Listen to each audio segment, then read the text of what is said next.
أعمالنا من يهده الله فلا مضل له ومن يضلل فلا هادي له وأشهد أن لا إله إلا الله وحده لا شريك له وأشهد أن محمدا عبد الله ورسوله يا أيها الذين آمنوا اتقوا الله حق تقاته ولا تموتن إلا وأنتم مسلمون يا أيها الناس اتقوا ربكم الذي خلقكم من نفس واحدة وخلق منها زوجها وبث منهما رجالا كثيرا ونساء واتقوا الله الذي تساءلون به والأرحام إن الله كان عليكم رقيبا يا أيها الذين آمنوا اتقوا الله وقولوا قولا سديدا يصلح لكم أعمالكم ويغفر لكم ذنوبكم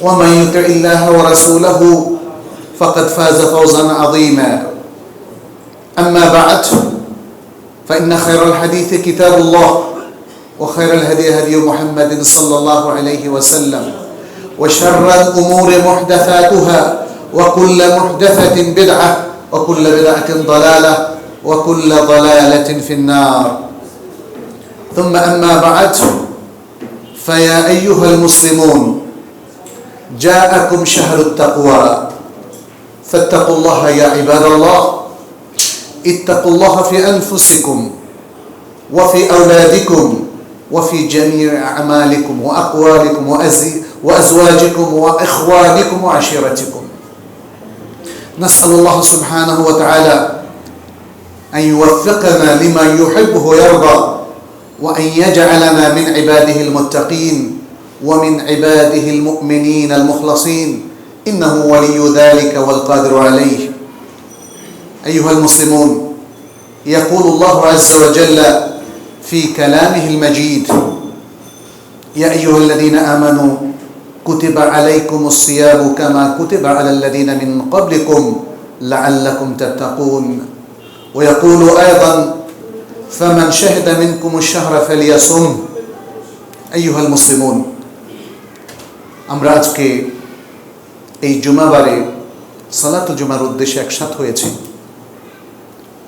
আমাদের সামনে আল্লাহ সুবহানাহু ওয়া তাআলা একটা চমৎকার উপলক্ষ নিয়ে এসেছেন অতিথি হিসাবে আমাদের কাছে আল্লাহ সুবহানাহু ওয়া তাআলা উপহার হিসাবে পাঠিয়েছেন এবং সেই সব সৌভাগ্যবানদের মধ্যে আমাদেরকে গণ্য করেছেন যারা আশা করা যায় যে হয়তো এই মাসে উপনীত হবে কিন্তু আমরা এখনো জানি না আমাদের খুব কাছে চলে এসছে রমাদান মাস আর মাত্র কয়েকটা দিন শাবান মাসের শেষ দিকে আমরা অবস্থান করছি এই মাসটাকে আমরা কিভাবে স্বাগত জানাবো কিভাবে ইস্তেকবাল করব কিভাবে গ্রহণ করব এবং এই মাসের প্রতিটা দিন প্রতিটা সময় প্রতিটা মুহূর্তকে কিভাবে আমরা কাজে লাগাবো সেটা নিয়ে অবশ্যই একটা সুন্দর পরিকল্পনা থাকা উচিত আজকের খুতবায় আমরা সে বিষয়টা নিয়ে আলোচনা করব ইনশাআল্লাহ আমরা জানি যে আল্লাহ সুবহানাহু ওয়া তাআলা আমাদেরকে একটা জীবন দিয়েছেন জীবনটা হচ্ছে একটা সময়ের সমষ্টি সেকেন্ডেরও এখন আরও ছোট ইউনিট আছে আমরা যেটা ঘড়ির মাধ্যমে জানি এখন এরকম সেকেন্ড মিনিট ঘন্টা দিন এগুলোর সমাহারে আমাদের জীবন প্রতিটা মুহূর্ত যাচ্ছে জীবনটা ছোট হচ্ছে সংক্ষিপ্ত হচ্ছে আর কোভিড-19 এই মহামারীতে মৃত্যুটা আমাদের কাছে আরও অনেক সহজ হয়ে গিয়েছে চোখের সামনে এখন প্রতিদিন আমরা মৃত্যু দেখছি গত এক বছর ধরেই সারা পৃথিবীকে আক্রান্ত করেছে আল্লাহ যাকে চান এই রোগে আক্রান্ত করেন এবং যাকে চান তিনি এই রোগ থেকে তাকে হেফাজত করেন যারা আক্রান্ত হয়েছেন তাদের একটা বিরাট অংশকে আল্লাহ তাআলা আবার আরোগ্য দান করেছেন আলহামদুলিল্লাহ অতএব আল্লাহ যা চান তাই হয় নানা উপলক্ষে বা নানা কারণে নানা রকম রোগ ব্যাধিতে আক্রান্ত হয়ে মানুষ মৃত্যুবরণ করে জীবনটা তখন তাদের সেখানেই শেষ হয়ে যায়, আল্লাহর কাছে সাড়া দিতে হয়। আমরা যারা এখনো সুস্থ আছি, আমরা যারা এখনো জীবিত, কতদিন এই পৃথিবীতে থাকব, সময়টাকে কাজে লাগানোই হচ্ছে আসলে বিচক্ষণতার কাজ।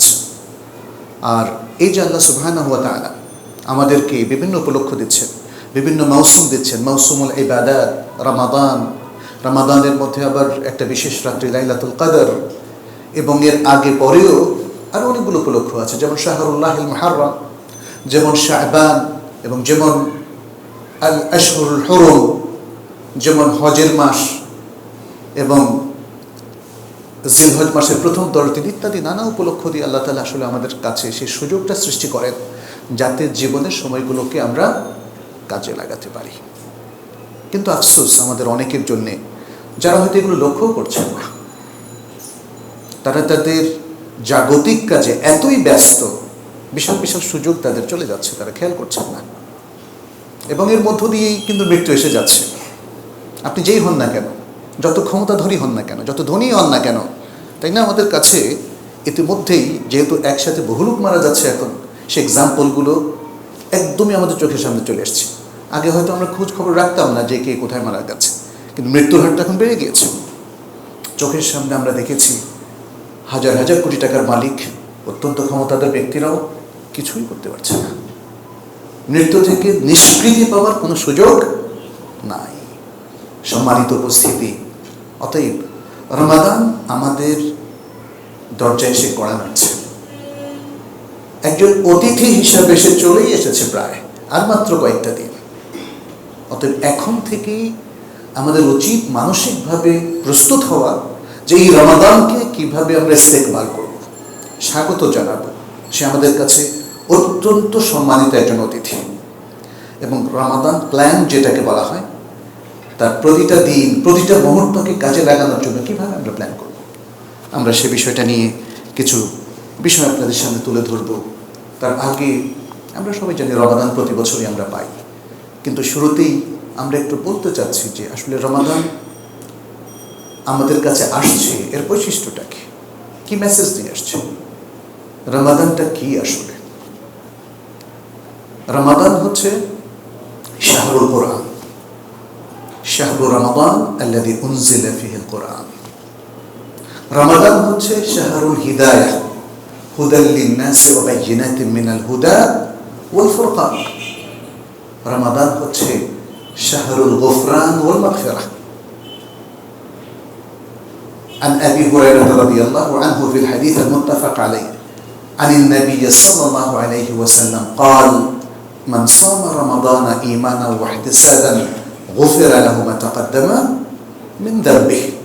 যে ব্যক্তি রমাদানের সিয়াম পালন করে ঈমানের সাথে এবং সওয়াবের আশায়, তার পূর্বের সকল পাপ ক্ষমা হয়ে যায়। এবং এইটা পুরো রমাদান জুড়ে, শুধুমাত্র মাঝখানের 10 দিন না। কারণ এই যে গোফরানের কথা রাসূল সাল্লাল্লাহু আলাইহি ওয়াসাল্লাম বলেছেন, এখানে ঘোষণা করেছেন, বলেছেন পুরো রমাদানের সিয়াম যে রাখবে তার জন্যই এই সুসংবাদ। কিন্তু শর্ত হচ্ছে ঈমানের সাথে, পূর্ণ ঈমানের সাথে এই সিয়ামের চর্চাটা করতে হবে, সিয়ামটা রাখতে হবে, আর একমাত্র আল্লাহর কাছে সওয়াবের আশা করবেন, পৃথিবীর আর কোনো স্বার্থে নয়। রমাদান হচ্ছে শাহরুল ইতক মিনান নার। পুরো রমাদান জুড়ে আল্লাহ সুবহানাহু ওয়া তাআলা তার অনেক বান্দাদেরকে জাহান্নাম থেকে মুক্ত করে দেন। সুবহানাল্লাহ। ইমাম তিরমিজি এবং ইবনে মাজাহ একটা হাদিস বর্ণনা করেছেন, শেখ আলবানী তিনি সহিহ আল জামিআর মধ্যে সহিহ হিসেবে উল্লেখ করেছেন, ইয়াকুলু রাসূলুল্লাহ সাল্লাল্লাহু আলাইহি ওয়াসাল্লাম ইযা কানা আউয়ালু লাইলাতিন মিন রমাদান সুফিদাতুশ শায়াতিন ওয়া মারাদাতুল জিন ওয়া গুলিকাত আবওয়াবুন নার ফালাম ইফতাহ মিনহা বাবুন ওয়া ফুতিহাত আবওয়াবুল জান্নাহ ফালাম ইউগলাক মিনহা বাবুন ওয়া ইউনাদি মুনাদিন ইয়া বাগিয়াল খায়রি আকবিল ওয়া ইয়া বাগিয়াশ শাররি আকসির ওয়া লিল্লাহি উতাকাউ মিনান নার ওয়া যালিকা ফি কুল্লি লাইলা। রাসূলুল্লাহ সাল্লাল্লাহু আলাইহি ওয়াসাল্লাম বলেন, যখন রমাদানের প্রথম রাত্রি শুরু হয়ে যায় তখন বড় বড় শয়তান এবং দুষ্ট জিনদেরকে শৃঙ্খলিত করে রাখা হয়। জাহান্নামের দরজাগুলো বন্ধ করে দেওয়া হয় এবং তারপর জাহান্নামের আর কোনো দরজা এই রমাদানের মধ্যে খোলা হয় না। জান্নাতের দরজাগুলো উন্মুক্ত করে দেওয়া হয় এবং জান্নাতের আর কোনো দরজা এই মাসের মধ্যে বন্ধ হয় না। আর একজন ঘোষক, আল্লাহর পক্ষ থেকে একজন ঘোষক আহ্বান করতে থাকে, হে কল্যাণ প্রত্যাশী, অগ্রসর হও, অগ্রসর হও কল্যাণের দিকে। আর হে অকল্যাণ প্রত্যাশী, থেমে যাও, স্টপ, থেমে যাও। আর আল্লাহ তার বান্দাদেরকে মুক্ত করতে থাকেন। ওয়ালিল্লাহি উতাকা মিনান নার, কিসের থেকে? জাহান্নাম থেকে। ওয়াযালিকা ফি কুল্লি লাইলা, সেটি হচ্ছে রমাদানের প্রতি রাত্রে। তাহলে ইতক মিনান নার রমাদানের শেষ 10 দিনেও সীমাবদ্ধ নয়। যতগুলো প্রোগ্রামের কথা বললাম, এটা পুরো রমাদান জুড়ে, পুরো রমাদান জুড়ে কোরআন, এটা কোরআনের মাস, কোরআন তেলাওয়াতের মাস। পুরো রমাদান জুড়ে হেদায়েত পাওয়ার মাস, কারণ মানুষের হৃদয়টা সফট হয়ে যায়, সে তার জীবনের একটা সুন্দর উপলব্ধিতে পৌঁছে সে তার অতীত জীবনের কথা ভাবে, পাপের কথা ভাবে, পাপ থেকে সে তওবা করে। এবং এভাবেই রমাদান আমাদের হেদায়েতের একটা বড় ওয়াসিলা হয়ে যায়, কারণ হয়ে যায়। কারণ এই উপলক্ষ আল্লাহ দিয়েছেন সেজন্যই, যাতে বান্দারা তার কাছে তওবা করে, ইস্তেগফার করে এবং তার অভিমুখী হয়। পুরো রমাদান জুড়ে আমরা আল্লাহর ক্ষমা আশা করতে পারি। পুরো রমাদান জুড়ে আমরা আল্লাহর কাছে জাহান্নাম থেকে মুক্তির আশা করতে পারি। পুরো রমাদান জুড়ে আমরা আল্লাহর কাছে রহমত পেতে পারি। যে হাদিসটাতে বলা হচ্ছে যে এর প্রথম অংশ হলো রহমা, মাঝখান হলো মাগফিরা, শেষ হলো জাহান্নাম থেকে মুক্তি। এই হাদিসটা দাঈফ, বরং সহিহ হাদিস এবং কোরআনের আয়াতগুলোর ব্যাখ্যা হচ্ছে না, এই প্রোগ্রামটা আল্লাহর পক্ষ থেকে, এই সুসংবাদটা পুরো রমাদান জুড়ে এবং প্রতিদিন প্রতি রাত্রে আল্লাহর পক্ষ থেকে এই বিষয়গুলো থাকে। অতএব এত সুন্দর একটা উপলক্ষ আমাদের কাছে এসেছে, আমাদের উচিত হচ্ছে অতীত জীবনের সমস্ত গ্লানি, পাপ মোচন করে এবং তা থেকে তওবা করে নতুন এই চমৎকার মোবারক উপলক্ষটিকে গ্রহণ করা। এই সুযোগটিকে আমরা যাতে কাজে লাগাতে পারি। এখনো দেখবেন বহু লোক মারা যাচ্ছে, রমাদান চলে এসেছে, তার ভাগ্য হলো না এই রমাদান পাওয়ার। আপনি কি আল্লাহর শুকর আদায় করবেন না? যদি আমাকে আপনাকে আল্লাহ তাআলা এই রমাদানটা দিয়ে দেন, সুবহানাল্লাহ, দেখবেন যে রমাদানের আগের দিনে অনেকে মারা গিয়েছে। আবার দেখবেন রমাদানের প্রথম দিন, দ্বিতীয় দিন, তৃতীয়, পঞ্চম দিনেও অনেকে মারা গিয়েছে। এই পৃথিবীর বহু মানুষ এখন প্রতিদিন মারার যে সিলসিলা, যে মিছিল, এটা কিন্তু থামবে না, চলতেই থাকবে। কিন্তু আমার জন্য আমার বিষয়টাই ভাবতে হবে, আপনাকে আপনার বিষয়টা ভাবতে হবে। রমাদান চলে এসেছে, অতএব আমাদের জন্য উচিত হবে না সেই পাপে সম্পৃক্ত থাকা, যে পাপের চর্চা আমরা করে এসেছি, সেই জুলুমে সম্পৃক্ত থাকা, যে জুলুমের মধ্যে আমরা হয়তো ডুবে আছি, সেই দুর্নীতি, সে অন্যায়, সে ভুল বিভ্রান্তি কিংবা বিচ্যুতি অথবা দলালাতের মধ্যে সম্পৃক্ত থাকা, যেই দলালাতের মধ্যে আমরা ছিলাম। রমাদান এসেছে আসলে এগুলো থেকে আমাদেরকে উদ্ধার করার জন্য। একজন কবি অত্যন্ত চমৎকারভাবে বলেছেন, ইয়া যাল্লাযী মা কাফাহু যাব, ইয়া যাল্লাযী মা কাফাহু যাব ফি রাজাবিন হাত্তা আসা রাব্বাহু ফি শাহরি শাবান, লাকাদ আযাল্লাকা শাহরুস সাওম বা'দাহুমা ফালা তুসায়্যিরহু আইদান শাহরা আসিয়ানি। হে ওই ব্যক্তি যে রজব মাসেও পাপ করেছ, এমনকি শাবান মাসেও যে তার রবের নির্দেশ অমান্য করেছ, রবের নাফরমানি করেছ, এই 2 মাসের পরে এখন সওমের মাস তোমাকে ছায়া দিচ্ছে, তোমার কাছে চলে এসেছে। সুতরাং এই মাসকেও তুমি পাপের মাস হিসাবে পরিণত করো না। সুবহানাল্লাহ, খুবই চমৎকার কবিতার ঢঙে অত্যন্ত চমৎকার একটা আহ্বান এখানে আছে। রজব মাসেও, যে রজব মাসটা ছিল কি মাস? হারাম মাস। আমরা বারবার গত কয়েক বছর থেকে মানুষকে রিমাইন্ডার দেওয়ার চেষ্টা করেছি, ভাই বোনদেরকে, হারাম মাসের আলাদা একটা দাবি আছে, একটা অ্যাপ্লিকেশন আছে, এবং হারাম মাসের আলাদা একটা পরিবেশ, অনুভূতি, চেতনা আছে যেগুলো আমরা ধারণ করছি না। ফলে এই রজব মাসেও কবি এখানে বলছেন, রজব মাসেও তো যারা পাপ করে বেরিয়েছে, শাবান মাসেও পাপ থেকে তারা মুক্ত হয়নি, কিন্তু এই রমাদান মাসে আল্লাহর ওয়াস্তে তোমরা সেই পাপের মাস হিসাবে এটাকে নির্ধারণ করো না। অন্তত এই রমাদান যেন আমাদের পাপ থেকে মুক্তির কারণ হয়, কবি সেদিকে আহ্বান করছেন। আমরা এখানে যে বিষয়গুলো তুলে ধরছি, সুতরাং আমাদের প্রথম কাজ হবে রমাদানকে স্বাগত জানানোর জন্য যে প্রস্তুতিটা আমরা নিতে যাচ্ছি, প্রথম কাজ হবে আত-তাওবাতুন নাসুহ,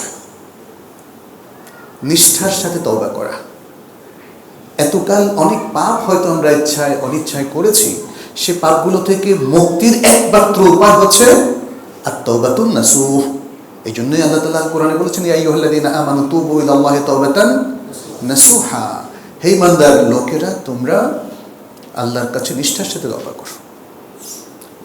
তওবাই আমাদের পূর্বের সকল পাপকে ক্ষমা করে দেয়। আর আমরা জানি যে মানুষের দুই ধরনের সীমালঙ্ঘন আছে, একটা হচ্ছে আল্লাহর হকের ক্ষেত্রে আর একটা বান্দার হকের ক্ষেত্রে।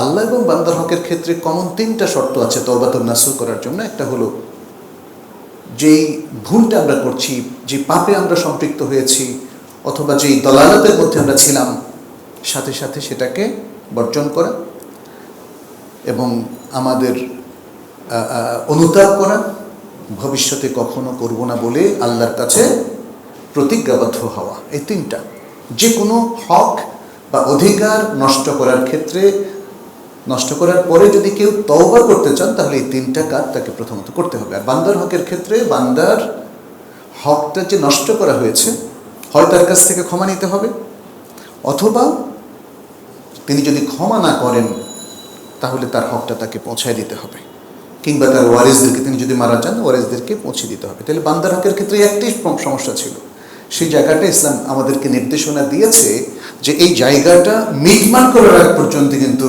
বান্দার হকের ক্ষেত্রে তওবা গ্রহণযোগ্য হবে না। কারণ আপনি সব জিনিস নিজের কাছে রেখে দিলেন আর আল্লাহর কাছে ক্ষমা চাইলেন, বান্দার হকের ক্ষেত্রে তো এটা হবে না। যে ব্যক্তি থেকে কেউ ঘুষ নিয়েছেন, যে ব্যক্তিকে ঠকিয়ে আপনি তার সম্পত্তি অথবা তার টাকা পয়সা ছিনিয়ে নিয়েছেন, সেই ব্যক্তির কাছে সেগুলো পৌঁছানো এবং তার ক্ষমার আগ পর্যন্ত বান্দার হকের ক্ষেত্রে আপনার কোনো ক্ষমা নাই। অতএব বি কেয়ারফুল। বুদ্ধিমান মুসলিম আল্লাহর ক্ষেত্রে ভুল হলে সে তো আল্লাহর কাছে সরাসরি ক্ষমা পেতেই পারে, আল্লাহ ক্ষমার ঘোষণা এমনি দিয়ে রেখেছেন কমন। কিন্তু বুদ্ধিমান মুসলিম উচিত হচ্ছে শুরু থেকেই সে বান্দার কোনো অধিকার ক্ষুণ্ণ করবে না। অধিকার ক্ষুণ্ণ অনেক সময় আমাদের দ্বারা হয় মা বাবার ক্ষেত্রে, হয় ভাই বোনদের ক্ষেত্রে, পারিবারিক বলয়ে, হয় প্রতিবেশীদের সাথে, অনেক সময় অফিসের লোকদের সাথে, অধীনস্থদের সাথে, ঊর্ধ্বতনদের সাথে, জনগণের সাথে। অতএব যে যেখানে মানুষের অধিকার লঙ্ঘন করছে, আমি আপনাদেরকে আল্লাহর তাকওয়ার ওসিয়া করছি এবং আপনাদেরকে আমি স্মরণ করিয়ে দিতে চাই যে তওবা করুন, মানুষের হক মানুষকে ফিরিয়ে দিন এবং নিজে আর কখনোই যেন মানুষের অধিকার নষ্ট করার ক্ষেত্রে আমরা কখনো সম্পৃক্ত না হই।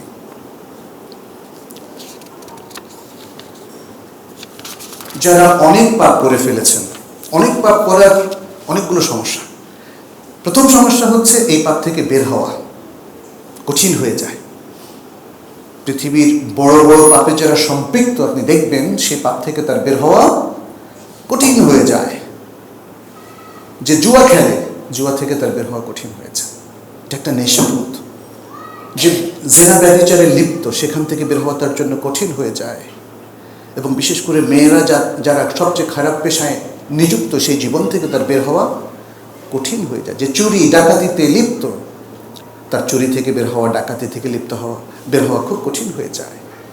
এবং যারা ক্ষমতাধর মানুষ, অন্যের উপর জুলুম করে, ক্ষমতার অপব্যবহার করে, সেই জায়গা থেকেও তাদের বের হওয়া কঠিন হয়ে যায়, কঠিন হয়ে যায়। অনেক সময় ইচ্ছে করলেও পারে না। এটাই হচ্ছে ট্র্যাজেডি, এটাই হচ্ছে ট্র্যাজেডি। তাহলে সেই জায়গায় আসলে আমাদের মনোবলটাকে চাঙ্গা করতে হবে, আমাদেরকে প্ল্যান করতে হবে, আর এই চমৎকার উপলক্ষগুলো কাজে লাগাতে হবে, আল্লাহর কাছে কান্নাকাটি করতে হবে যে আমি কীভাবে বের হতে পারি। মনোবল থাকলে সবই করা যায়। ইব্রাহিম বিন আদহাম তার সিংহাসন ত্যাগ করে চলে গিয়েছিলেন। মনোবল থাকলে সবই করা যায়। রমাদান এসেছে আমাদের মনোবলকে চাঙ্গা করতে। আপনি দেখেন, খেতে চাচ্ছেন, এই যে এখনও খাচ্ছেন, তাই না? আপনার যত লোভী যাবুক আপনি কিন্তু খাবেন না, গোপনেও খাবেন না। এটা বিশাল উইল পাওয়ার, এটা অনেক শক্তিশালী মনোবল। কিন্তু রমাদান যে কত বড় একটা রাহমা, একটা কত বড় স্পেশাল প্রোগ্রাম, এটা অধিকাংশ মুসলিমই জানে না। সব জিনিসগুলোকে আমরা খুবই সাদামাটা করে নিচ্ছি, এই কারণে এই প্রবলেমটা হচ্ছে। আদারওয়াইজ রমাদান হচ্ছে মুসলিমদের জেগে ওঠার মাস, রমাদান হচ্ছে মুসলিমদের জাগরণের মাস, রমাদান হচ্ছে মুসলিমদের হৃদয়গৌরব পুনরুদ্ধারের মাস। আল্লাহ তাআলা তো এমনি এমনি রমাদান মাসে বদরের যুদ্ধ ঘটান নাই। উহুদের যুদ্ধ কখন ঘটেছিল? রমাদান মাসে। সুবহানাল্লাহ। মুসলিমরা বাতিলের বিরুদ্ধে সোচ্চার হয়ে দাঁড়িয়েছিল এই রমাদান মাসে। মুসলিমরা তাদের হৃদয়গৌরব উদ্ধার করেছে এবং অমুসলিম কুফফারদের ষড়যন্ত্রকে বানচাল করে দিয়েছে এই রমাদান মাসে। অল্প কটা খেজুর খেয়ে সে ইতিহাস ভুলে গেলে তো চলবে না। অতএব রমাদান এসেছে আসলে আমাদের শক্তিকে আবারও পুনরুজ্জীবিত করতে। সে সুযোগটা নিয়ে এসেছে, কিন্তু মুসলিমরা তো ঘুমিয়ে আছে। মুসলিমরা তো তাদের অতীত ইতিহাস থেকেও শিক্ষা নিচ্ছে না। আর এই যে আল্লাহ সুবহানাহু ওয়া তাআলা প্রতিনিয়ত একের পর এক চমৎকার উপলক্ষ দিচ্ছেন, জ্ঞানের সুযোগটা আমাদের সামনে উন্মুক্ত করে দিচ্ছেন, আখলাককে শেখার একটা চমৎকার সুযোগ করে দিচ্ছেন, জ্ঞানের শেয়ারটা বাড়িয়ে দিয়েছেন, এগুলো মুসলিমরা সব ভুলে যাচ্ছে। আমরা দেখতে পাচ্ছি জ্ঞানের কথাটা ভাইরাল হচ্ছে না, আনফরচুনেটলি। ফেসবুকে কি হচ্ছে? সব কোরআন সুন্নাহর মেসেজগুলো সেভাবে মুসলিমরা নিচ্ছে না। তাদের কাছে আজে বাজে যত উল্টা পুল্টা জিনিস, সেগুলোই হচ্ছে তাদের কাছে অত্যন্ত মোহনীয়, আকর্ষণীয়, এবং সেগুলোকে তারা ভাইরাল করছে। রমাদান কিন্তু এই জন্য আসেনি আমাদের কাছে। আসুন আমরা সেটা বোঝার চেষ্টা করি। রমাদান সম্পর্কে আমরা দ্বিতীয় যে বিষয়টা এখানে উল্লেখ করব সেটি হচ্ছে, যেহেতু রমাদানে আল্লাহ তাআলা আমাদেরকে উপনীত করছেন, আমরা যদি রমাদানে উপনীত হতে পারি তাহলে আল্লাহ শুকর আদায় করা, আল্লাহ শুকর আদায় করা। রমাদানে পৌঁছা এটা বিশাল একটা প্রাপ্তি, এটা বিশাল একটা উপহার। আমরা যেটাকে বলি রমাদানের সওগাত, সওগাত মানে হচ্ছে উপহার। সেই উপহার এর প্রাপ্তি যদি আমাদের ঘটে, আসুন আমরা এই উপহারটাকে কাজে লাগাবো। কিভাবে কাজে লাগাবো আমি আলোচনা শেষে সেটা তুলে ধরবো ইনশাআল্লাহ। তৃতীয় যে বিষয়টা আমাদের রমাদানকে স্বাগত জানানোর জন্য করা উচিত, সেটি হচ্ছে রমাদান বিষয়ক যে নানা রকম বিধিবিধানগুলো আছে, আহকামগুলো আছে, আহকাম ফিকহিয়াগুলো আছে, সেগুলো একটু জেনে নেওয়া। আমাদের অনেকেই গতানুগতিকভাবেই রমাদানকে অ্যাকসেপ্ট করছে। দেখবেন যে অধিকাংশ হাজি হজে যখন যায় সাথে একটা বই, যখন যে কাজটা করবে একটু বই দেখে। কিন্তু এটা তো আসলে ইসলামের শিক্ষার পদ্ধতি না। আপনাকে এটাকে একটা প্রজেক্ট হিসাবে আগে শিখে নিতে হবে। হজ করতে যাচ্ছেন, হজের আহকামটা আগে ভালো করে শিখে নেন। শুধু যখন যা করবেন বই থেকে দেখবেন, আর অধিকাংশ বইয়ের মধ্যে অনেক বেদাতি কথাবার্তা লেখা, ভুল বিভ্রান্তি লেখা, বিচ্যুতি আছে, ভুলভাবে হুকুমগুলো লেখা। রমাদান সম্পর্কেও আমরা অনেক আলোচনা এখন ইউটিউবে পাচ্ছি, বিজ্ঞ মুহাক্কিক উলামায়ে কেরামের যে আলোচনা রমাদান নিয়ে নানামুখী আলোচনা আছে, সেগুলো শোনেন। রমাদান বিষয়ক বইগুলো পড়েন, আর্টিকেলগুলো পড়েন, ইসলাম কিউএ একটু ব্রাউজ করেন, islamhouse.com এর মধ্যে একটু রমাদানের বিভিন্ন আর্টিকেলগুলো আছে, সেগুলো একটু পড়েন, দেখেন সিয়াম কি করে আপনি সার্থক করে তুলতে পারবেন, সিয়ামটা কি করে আপনার বিশুদ্ধ হবে। কারণ সিয়ামটা দুভাবে নষ্ট হয়। এক হচ্ছে সিয়ামটা ভেঙে গেলে, ফিজিক্যালি এমন কিছু আপনি সেবন করলেন যাতে সিয়ামটা ভেঙে যায়। আর আরেকটা হচ্ছে কি, আপনার ফিজিক্যালি সব কিছু ঠিক আছে, উপবাস ব্রতটা আপনার 100% ঠিক আছে, বাট আপনি গীবত করছেন, আপনি পাপ করছেন, আপনি অন্যায় করছেন, আপনি মানুষের হক নষ্ট করছেন, আপনি আল্লাহর হক নষ্ট করছেন, অথবা আপনি ইসলামের প্রায়োরিটি বোঝেন না। আপনি তারাবি পড়ছেন কিন্তু ফজর আপনার মিস হয়ে যাচ্ছে, আপনি কিয়ামুল লাইল করছেন কিন্তু জরুরি আমলগুলো আপনার মিস হয়ে যাচ্ছে, ইমব্যালেন্স তৈরি হচ্ছে। ফলে আসলে আমরা সত্যিকার অর্থে সিয়ামের যে হুকুমগুলো আছে সেটা কি বুঝতে পেরেছি? ছোট্ট একটা মাসালার কথা বলি, মানে আমাদের সূক্ষ্মভাবে কিছু জিনিস জানতে হবে, বেসিক জিনিসগুলো খুব সূক্ষ্মভাবে জানতে হবে। সূক্ষ্ম কথাটা বলার অর্থ অনেক হুকুম জানতে হবে সেটা বোঝানোর উদ্দেশ্য না। যেমন অনেকে বলছেন আজান দিলেও লোকমা খেয়ে ফেলা যায়, কিন্তু কিসের আজান সেটা বলেননি। বুখারীর যে হাদিসটা আছে আপনারা জানেন, সেখানে রাসূল সাল্লাল্লাহু আলাইহি ওয়াসাল্লাম স্পষ্ট করে বলেছেন বেলালের আজানের পরে তোমরা খাও। বেলাল যে ভোরে আজানটা দেয়, মানে ভোর বলতে শেষ রাতে যে আজানটা দেয়, তারপরে তোমরা খাও, তবে আব্দুল্লাহ ইবনে উম্মে মাকতুমের আজান হলে তোমরা খেও না, খাওয়া বন্ধ করো। তার মানে কি তিনি বলে দিয়েছেন। সুবহানাল্লাহ। এই হাদিসটা পড়ার আগে আমি ভাবতাম যে আজানের সময় খাওয়া যাবে, এটা কেমন যেন একটা বিধান, আমি অ্যাকসেপ্ট করতে পারছিলাম না। তখন আমি আয়াতটা দিয়ে দলিল দিতাম, 187 নম্বর আয়াত সূরা আল বাকারা, ওয়াকুলু ওয়াশরাবু হাত্তা ইয়াতাবায়্যানা লাকুমুল খায়তুল আবয়াদু মিনাল খায়তিল আসওয়াদি মিনাল ফজর। ফজরের কালো রেখার পরে সাদা রেখা উদ্ভাসিত হওয়া পর্যন্ত তোমরা পানাহার করতে থাকো। তার মানে সাদা রেখা সবে সাদেক হলেই খাবার বন্ধ। এটা আয়াতটা খুবই স্পষ্ট। আর এই হাদিস বলছে, যেটা বুখারীর মধ্যে এসেছে, রাসূল সাল্লাল্লাহু আলাইহি ওয়াসাল্লাম বলছেন কারণ বেলাল রাতে আজান দেয়। এতে একটা জিনিস বোঝা গেল যে শেষ রাতে ফজরের আগে আজান দেওয়াটা শরীয়ত সিদ্ধ। এটাকে আমাদের অনেকে বলে তাহাজ্জুদের আজান, কিন্তু রাসূল সাল্লাল্লাহু আলাইহি ওয়াসাল্লাম কি বলেছেন এটা তাহাজ্জুদের আজান? নফল সালাতের কোনো আজান হয় না। রাসূল সাল্লাল্লাহু আলাইহি ওয়াসাল্লামের পারমিশন নিয়েই বেলাল এই আজান দিয়েছেন। বেলাল যখন এই আজান দিয়েছেন রাসূল সাল্লাল্লাহু আলাইহি ওয়াসাল্লাম অনুমোদন করেছেন, এই জন্য তিনি বলছেন বেলালের আজানের পরে তোমরা খাইতে থাকো। তার মানে বেলালের আজান is okay, no problem, but it is at the end of the night. সুতরাং যেহেতু এটা নাইটে, রাত্রেই দেওয়া হচ্ছে, তোমরা খেতে থাকো। তবে আব্দুল্লাহ ইবনে উম্মে মাকতুমের আজানের পরে খেও না, কারণ তিনি আজান দিচ্ছেন ফজরের ওয়াক্ত হওয়ার সাথে সাথে। তাহলে সূক্ষ্মভাবে আমাদেরকে বুঝতে হবে, এই হাদিসটা হয়তো অনেকেরই জানা নাই, ফলে তারা গবেষণা করে হোক বা তাদের কাছে অন্য কোনো দলিলও থাকতে পারে, কিন্তু সেই দলিলটা এখানে গ্রহণযোগ্য হবে না। স্পষ্ট দুটো, কোরআনের দলিল আর বুখারীর দলিলের পরে, যে ফজরের আজান চলতে থাকলে আসলে লোকমা খাওয়া যাবে না। এটা শেখ সালেহ বিন উসাইমিন সহ বড় উলামায়ে কেরাম ফাতোয়া দিয়েছেন। এটা বলার উদ্দেশ্য হচ্ছে যে আমাদেরকে এই বিধানগুলো জানতে হবে, কিভাবে আমাদের রোজাটা নষ্ট হয়, ফিজিক্যালি নষ্ট হয় অথবা অন্য দিক থেকে, মর্মগত দিক থেকে নষ্ট হয়, সেটা আমাদেরকে জানতে হবে। এরকম আলোচনা আরও অনেক হবে, আমি এখানেই এই বিষয়টা শেষ করতে চাচ্ছি। এরপরে চতুর্থ যে বিষয়টা সেটি হচ্ছে আমাদের উইল পাওয়ারটাকে আরও স্ট্রং করতে হবে। যেটা আমি একটু আগেও বললাম, রমাদান আসলে মনোবল চাঙ্গা করে, বাড়িয়ে দেয়, মুসলিমকে সাহসী করে। ফলে আপনি নিজে সিয়ামটাকে সুন্দরভাবে পরিপালন করবেন, আপনার স্ত্রী, আপনি কিয়ামুল লাইল করবেন, আপনার স্ত্রী কিয়ামুল লাইল করবে, এবং আপনার সন্তানদেরকেও। ছোট বাচ্চাদেরকে আমরা অনেক সময় রোজা রাখতে দেই না, অথচ বাচ্চারা যদি 7 বছর বয়স থেকে সিয়াম শুরু করে, সালাত শুরু করে, হাদিস সেটাই বলছে তাদেরকে সেই নির্দেশনা দেওয়ার জন্য, তাহলে সিয়ামও সে 7 বছর থেকে শুরু করতে পারে। কিন্তু এর জন্য প্যারেন্টসেরও মনোবল লাগবে, প্যারেন্টসের মনোবল থাকলে সন্তানের মনোবল আসবে। আমরা যেটা দেখি, সুবহানাল্লাহ, সাহাবায়ে কেরামের তারবিয়াত, রাসূল সাল্লাল্লাহু আলাইহি ওয়াসাল্লামের সুপারভিশনে, তত্ত্বাবধানে। আর রুবাইয়া বিনতে মুআওয়াদ রাদিয়াল্লাহু তাআলা আনহা, তার হাদিস আমরা জানি যে আশুরার রোজা যখন ফরজ ছিল তখন ছোট বাচ্চাদেরকেও তারা রাখাতেন। বাচ্চারা কাঁদতো খিদায়, আর তারা পশমি কাপড়ের তৈরি বা পশমের তৈরি খেলনা দিয়ে তাদেরকে ভুলিয়ে রাখতেন, যাতে খিদা ভুলে যায়। এরপরে ইফতারের সময় সবাই মিলে ইফতার করতেন।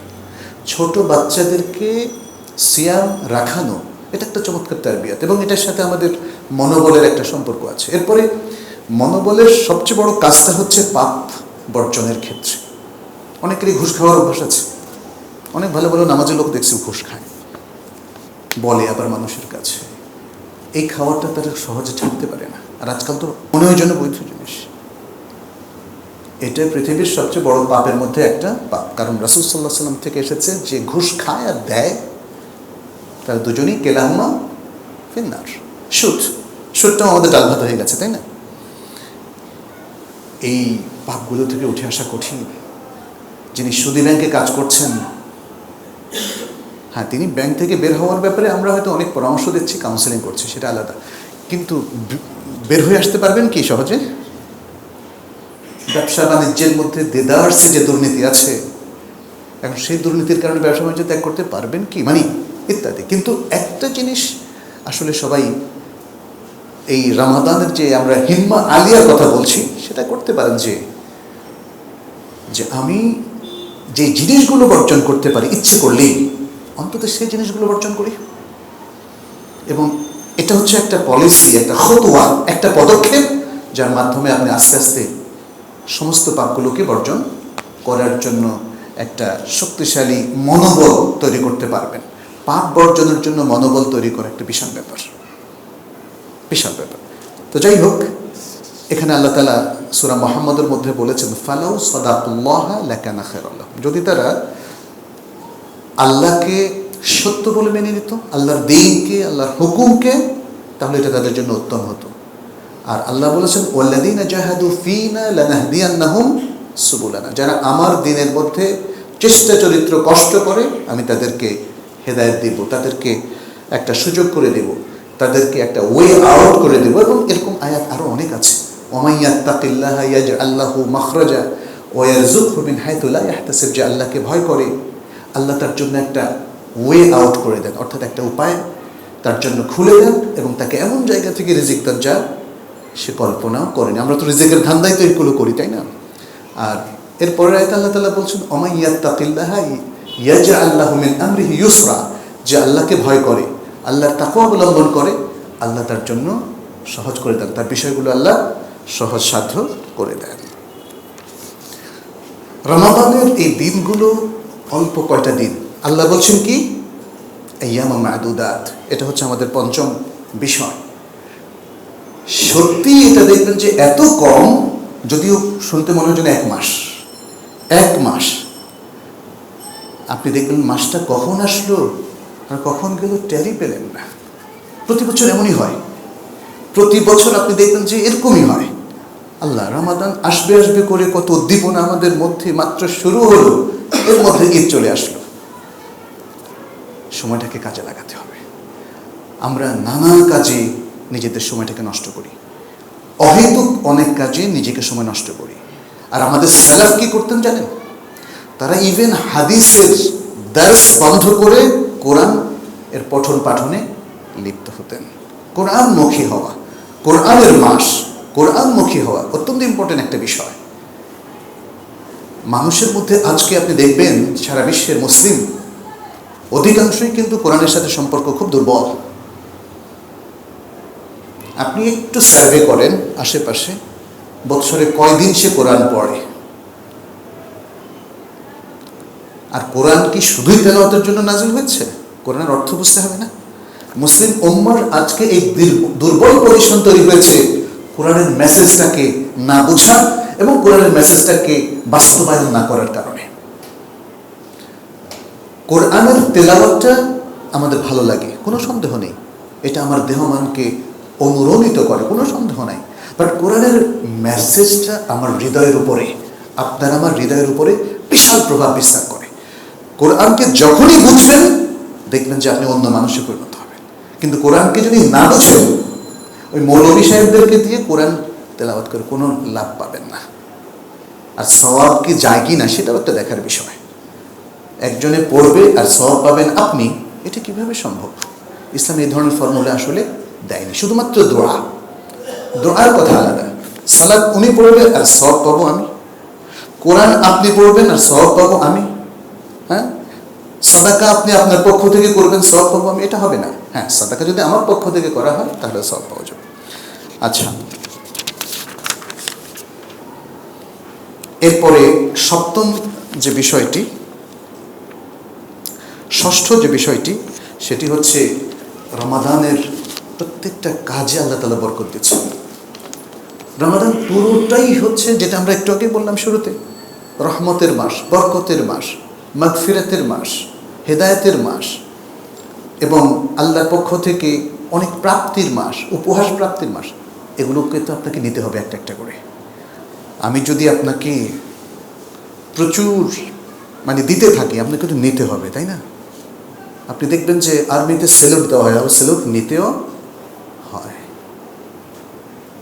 স্যালুট দিতে হয়। আমি একটা ছোট্ট গল্প শুনেছিলাম। গল্পে বলেছে একজনকে শাস্তি দেওয়া হয়েছিল যে 100 স্যালুট। এখন শাস্তিটা তো আসলে তার জন্য হয়নি, যে অফিসারকে স্যালুট দেবে তার জন্য শাস্তিটা হয়ে গেল, তাই না? কারণ স্যালুটটা তাকে নিতে হয়। এটা একটা সিস্টেম, কিন্তু আল্লাহর সিস্টেমও যদি আপনি কাজে লাগাতে চান, তাহলে আল্লাহ যা দিচ্ছেন সেটা কিন্তু আপনাকে নিতে হবে। হেদায়াতটা শুধু বসে বসে পাওয়া যায় না, কোরআন পড়তে হবে, বুঝতে হবে। সালাত পড়বেন, সালাতের মধ্যে খুশু কদু থাকবে। সাদাকা দেবেন, এই সাদাকার মধ্যে সবচেয়ে সুন্দর সাদাকা হচ্ছে যদি আপনি সসম্মানে আপনার মুসলিম ভাইদের, অভাবী ভাইদের কাছে পৌঁছে দেন। আর যদি আপনি রাস্তায় বন্টন করেন যেন তেনভাবে, তাহলে এই সাদাকার আসলে প্রাপ্তি আপনার অত্যন্ত কমই হবে। প্রত্যেকটা জিনিস কোরবানি করার ক্ষেত্রে কোরবানির নিয়ম কানুন জেনে সুন্দরভাবে যদি আপনি কোরবানিটা দেন, তাহলে আপনার প্রাপ্তিটা অনেক বেশি হবে। আচ্ছা, এরপরে সপ্তম যে বিষয়টা সেটি হচ্ছে কিয়ামুল লাইল। কিয়াম, এটা রাসূল সাল্লাল্লাহু আলাইহি ওয়াসাল্লামের সারা জীবনের একটা সুন্নাহ। তিনি রমাদান এবং রমাদানের বাইরে সবসময় কিয়ামুল লাইল করতেন। আয়েশা রাদিয়াল্লাহু তাআলার হাদিস থেকে তো সেটা জানা যায়, যেটি বুখারীতে এসেছে যে তিনি 11 রাকাতের বেশি পড়তেন না। ইবনে আব্বাসের হাদিসে অবশ্য 13 রাকাতের কথা এসেছে। কিয়ামুল লাইল নিয়ে কত রাকাত পড়া যায় সেটা নিয়ে অনেক আলোচনা, কিন্তু এতটুকু তো আমরা নিশ্চিত করতে পারি যে না, আমরা এশার পরে রাতের যে সালাহ সেটা আমরা পড়ব। আর শেষ রাতে তো আল্লাহ তাআলা নেমেই আসেন শেষ আসমানে, এগুলো আমরা জানি। অতএব কিয়ামুল লাইল এর সাথে দুটো হাদিস আছে আপনারা জানেন, যেখানে আল্লাহ তাআলা পুরো রমাদান ভিত্তিক মাগফিরাতের তিনি এখানেও ওয়াদা করেছেন, সুসংবাদ দিয়েছেন রাসূলুল্লাহ সাল্লাল্লাহু আলাইহি ওয়াসাল্লাম। আবু হুরায়রার হাদিসে বুখারী মুসলিমের, মান কামা রমাদানা ঈমানান ওয়া ইহতিসাবান গুফিরা লাহু মা তাকাদ্দামা মিন যামবি। যে ব্যক্তি ঈমান এবং ইহতিসাবের সাথে রমাদান মাসে দাঁড়াবে, অর্থাৎ কিয়ামুল লাইল করবে, তাকে তার পূর্বে সকল পাপকে ক্ষমা করে দেওয়া হবে।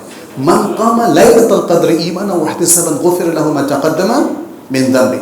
যে ব্যক্তি রমাদান লাইলাতুল কদরের রাত্রিতেও কিয়ামুল লাইল করবে, অর্থাৎ শেষ দশক পুরোটা লাইলাতুল কদরের খোঁজে যে কিয়ামুল লাইল করবে, তাকে সকল পাপ ক্ষমা করে দেওয়া হবে। অতএব কিয়ামুল লাইলের বিশাল সুযোগ আছে, আমাদের সে প্ল্যানটাও করতে হবে। এরপরে কিরাতুল কোরআন, কোরআন পাঠ করা, এবং তারপরে হলো ইতিকাফ এবং লাইলাতুল কদর অনুসন্ধানে ব্যাপৃত থাকা। এগুলো নিয়ে হয়তো আপনাদের সামনে আরও আলোচনা হবে, আমি শুধু কি পয়েন্টটা উল্লেখ করলাম। তারপরে 10 নম্বর হলো আদকার। আদকার সবসময়ই আদকারের একটা ইনস্ট্রাকশন আছে, সকাল সন্ধ্যার আদকার, ফরজ সালাতের পরে আদকার, তারপরে বিভিন্ন সময় আমরা যেমন গাড়িতে ওঠার সময়, ঘর থেকে বের হওয়ার সময়, ঘরে ঢোকার সময়, নানা যে আদকারগুলো সেগুলো আমরা পড়ব। আর এছাড়াও রাসূল সাল্লাল্লাহু আলাইহি ওয়াসাল্লাম বেশ কিছু আদকার আমাদেরকে শিখিয়েছেন বিভিন্ন উপলক্ষে। সিজদায় তিনি পড়তেন, বিভিন্ন দোয়ার সময় পড়তেন, বৃষ্টি নামলে, নতুন চাঁদ দেখলে, সুতরাং রমাদানের চাঁদ দেখলে আমরা কী পড়বো ইত্যাদি, এই আদকারগুলোর জন্য আমরা করি। আর আরেকটি হচ্ছে সর্বশেষ, এটা শুরুতেও আমরা বলেছিলাম, পাপ বর্জন করা, পাপ বর্জনের জন্য প্ল্যান করা। যেহেতু রমাদান এসেছে, মহান অতিথি এসেছে, অতিথির সামনে আমাদের পাপ করতে হবে, তাই না? একজন বিশিষ্ট ব্যক্তি যদি আপনার বাসায় আসেন, আপনার যদি কিছু খারাপ অভ্যাসও থাকে, দেখবেন যে তার সামনে আপনি করবেন না। তাহলে রমাদান যেহেতু আমাদের কাছে এসেই গেছে, অতএব আসুন আমরা প্ল্যান করি যে রমাদানের এই সুন্দর দিনগুলোতে আমরা কোনো পাপে লিপ্ত হব না। আশা করা যায় একটা মাস বিশুদ্ধ জীবনযাপন করতে পারলে হয়তো সারাটা জীবন আমাদের সুন্দর এবং বিশুদ্ধ হয়ে যাবে। এবং এরপরে আমি সর্বশেষ একটু বলবো যে আসুন আমরা রমাদানের একটা প্ল্যান করি, সব কিছুর প্ল্যান। আপনি পরীক্ষা দেখেন, প্ল্যান আছে, বাচ্চাদের স্কুলের বার্ষিক একাডেমিক প্ল্যান আছে, প্রথম পরীক্ষা কখন হবে, দ্বিতীয় তৃতীয় পরীক্ষা কখন হবে, কতদিন বন্ধ থাকবে, সব কিছুর প্ল্যান আছে। আমরা কেন প্ল্যান করছি না রমাদানের? একটু খেয়াল করে দেখুন, আপনিও জিজ্ঞেস করে দেখুন, আপনার পরিবারের লোকদেরকে জিজ্ঞেস করে দেখুন তার রমাদানের প্ল্যানটা কি। দেখবেন যে অধিকাংশ প্ল্যান নেয়নি, বলছে আমি রোজা রাখবো, তাদের প্ল্যান একটাই, রোজা রাখবো আর ঈদ করব। ফলে রোজার বাইরে অর্থাৎ সিয়ামের বাইরে তাদের আর অন্য কোনো কাজ খুব কমই হয়ে থাকে। হয়তো বড় কাজগুলোর মধ্যে কিয়ামুল লাইল হয়, তারাবি হয়, তারাবি নিয়েও অনেকের প্ল্যান নাই। কেউ কেউ দেখা যাচ্ছে তারাবিটাকে ইগনোর করছেন, যেহেতু অনেকে জানেন যে এখন সুন্নাহ। বাংলাদেশে উলামায়ে কেরাম তারাবি নিয়ে অনেক সময় বলেন যে তারাবি পড়তেই হবে। আসলে তারাবি পড়তেই হবে ইনফরমেশনটা শুদ্ধ না, এটা ওয়াজিব না, এটা ফরজও না। এখন মানুষকে বাধ্য করার জন্য তো আমি ভুল ইনফরমেশন দিতে পারবো না। মানুষের ওই মোটিভেশনটা তাকে দিতে হবে যে না, আল্লাহ তাআলা এবং তার রাসূলের পক্ষ থেকে যে সুন্দর প্রোগ্রামগুলো আছে আমরা সাধ্য অনুযায়ী সেটা করব, সাধ্য অনুযায়ী সেটা করবো। অর্থাৎ কিয়ামুল লাইল রাসূল সাল্লাল্লাহু আলাইহি ওয়াসাল্লামের সুন্নাহ, সে অনুযায়ী আমরা তারাবি করব। আর অন্যান্য প্ল্যানের ক্ষেত্রে তাওবার প্ল্যান, তাকওয়া কী করে বৃদ্ধি করতে পারি, পাপ থেকে কিভাবে মুক্ত থাকতে পারি এবং আল্লাহর রহমত বরকত কী করে পেতে পারি, এসব কিছুর জন্য যদি আমরা একটা প্ল্যান করি, ডেইলি প্ল্যান করি, এই পুরো মাসের জন্য প্ল্যান করি, তাহলে আশা করা যাচ্ছে যে আমরা ইনশাআল্লাহ এই রমাদান মাস থেকে উপকৃত হতে পারবো। আল্লাহর কাছে দোয়া করি আল্লাহ আমাদের প্রত্যেক মুসলিম ভাই বোনদেরকে তার দ্বীনের দিকে পূর্ণাঙ্গ অবয়বে ফিরে আসার তৌফিক দান করুন। রমাদান যেন সারা বিশ্বের মুসলিমের জন্য এমন একটা চমৎকার উপলক্ষ হয় যাতে তারা কিতাব এবং সুন্নাহর দিকে ফিরে আসতে পারে। আল্লাহ যেন আমাদেরকে যত ভুল বিভ্রান্তি আমাদের মধ্যে আছে, বিচ্যুতি আছে, দলালাত আছে, কোরআন সুন্নাহ থেকে দূরত্ব আছে, মানুষের সাথে খারাপ সম্পর্ক আছে, বিভক্তি আছে, আল্লাহ যেন সেগুলো থেকে এই মুসলিম উম্মাহকে উদ্ধার করেন। এই মুসলিম উম্মাহকে আবারও তার সোনালী অধ্যায়ে প্রবেশ করার তৌফিক দান করেন। রমাদানের এই চমৎকার উপলক্ষ থেকে আমরা যেন, বিশেষ করে আমাদের এই দেশের মুসলিমরা, আমরা যেন আসলে আল্লাহর দিকে ফিরে আসতে পারি। আল্লাহ যেন সে তৌফিক দান করেন। সকল বিপদ আপদ থেকে আল্লাহ যেন আমাদেরকে উদ্ধার করেন এবং করোনাকালীনের সংকট থেকে আল্লাহ যেন মুসলিম উম্মাহকে উদ্ধার করেন। আমরা আল্লাহর কাছে সে দোয়া করছি। আকুলু কাউলি হাদা ওয়া আস্তাগফিরুল্লাহ লি ওয়া লাকুম ওয়া লিসাইরিল মুসলিমিন ইন্নাহু হুয়াল গাফুরুর রহিম।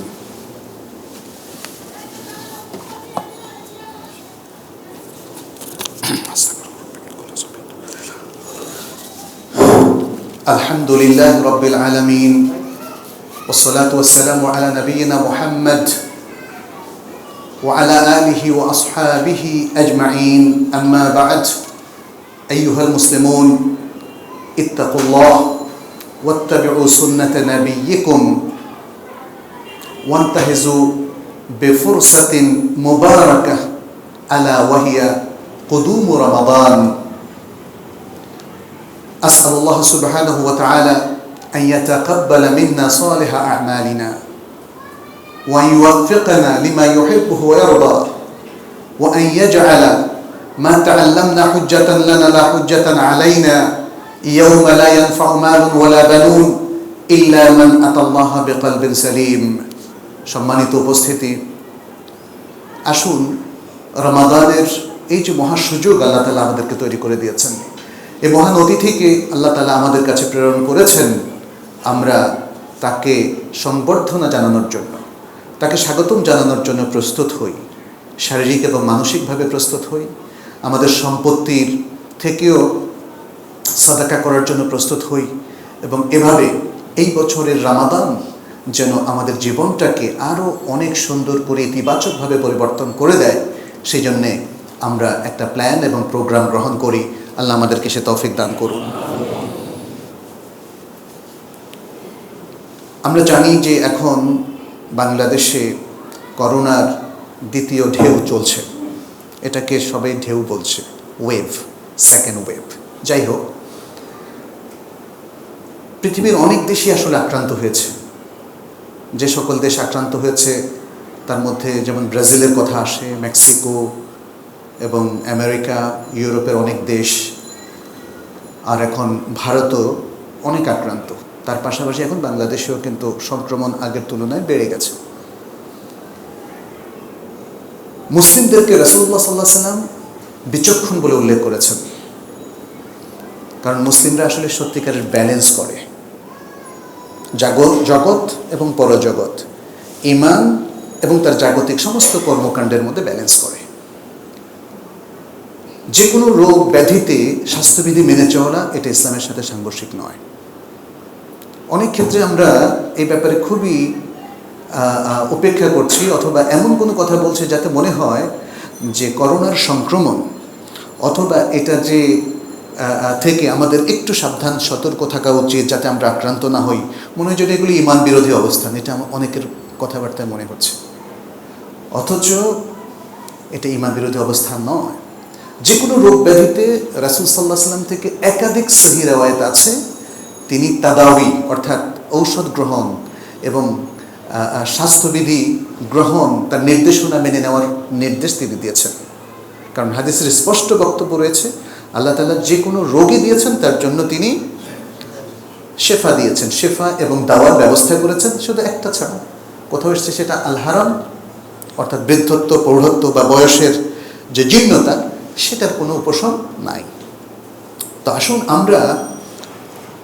আমরা বর্তমানে যে সংক্রমণ চলছে বা রোগ ব্যাধির বিস্তার চলছে সেখানে স্বাস্থ্যবিধি মেনে চলি। তার আগে একটা জিনিস দরকার, কিন্তু এখানেও আমাদের অনেকের হয়তো ব্যালেন্স নাই। সেটা হচ্ছে প্রথমে পাপ বর্জন করি। আল্লাহ তাআলা মানুষকে যে ট্রায়ালের মুখোমুখি করেছেন এর প্রধান কারণ হচ্ছে পাপ। প্রধান কারণ হচ্ছে পাপ। যে কোনো ভুল বিভ্রান্তি যখনই দেখা দেয় তখনই আল্লাহ তাআলার পক্ষ থেকে অনেক ধরনের পরীক্ষা নেমে আসে। অতএব পাপ বর্জন এটা প্রথম কাজ। আর দ্বিতীয় হচ্ছে স্বাস্থ্যবিধি মেনে নেওয়ার ক্ষেত্রে আমাদের আসলে ঘরে, রাস্তায় কিংবা ইভেন মসজিদেও আমরা যেন মেনে চলি। আমাদের অনেকেই আসলে মাস্ক পরতে চাচ্ছেন না। মাস্ক পরাটা তো উচিত। আপনি মাস্কটা বড়জোর যখন সালাত শুরু হয় তখন অনেকে হয়তো না পড়লেন, তবে তখনও পড়াটা আমরা মনে করি যে রেকমেন্ডেড। কারণ রাসূলুল্লাহ সাল্লাল্লাহু আলাইহি সাল্লাম থেকে এখানে যে কাপড়টা আরবরা সাধারণত এই যে রুমাল ব্যবহার করে এভাবে ঢেকে রাখতো, সেটা হচ্ছে কোনো কারণ ছাড়া। কিন্তু যদি কারো সর্দি থাকে, কারো জ্বর থাকে, কারো কোনো সংক্রমণ থাকে, তাহলে শেখ সালেহ বিন উসাইমিন স্পষ্ট করে বলেছেন এটা রেকমেন্ডেড, নট অনলি মুবাহ, অর্থাৎ শুধু অনুমোদিত, পারমিটেড না, এটা রেকমেন্ডেড। এবং আপনি সৌদি আরবের সহ মিশরের কিংবা বিশ্বের সকল উলামায়ে কেরামের, কন্টেম্পোরারি উলামায়ে কেরামের সবার ফতোয়াটা পড়েন। আমরা আপনারা কতটুকু জানি যারা জেনারেল শিক্ষিত? নিজেরা সিদ্ধান্ত নিচ্ছি কেন? আবার আপনি যদি বলেন না অমুক আলেমের ফতোয়া আমি মানব না, সেটা না। আপনার বিশ্ববিখ্যাত রিকগনাইজ মুহাক্কিক আলেমদের তো ফতোয়া আপনি ইগনোর করছেন কেন? সালাতের মধ্যেও কেউ যদি মাস্ক পরেন তার সালাতটা শুদ্ধ হবে,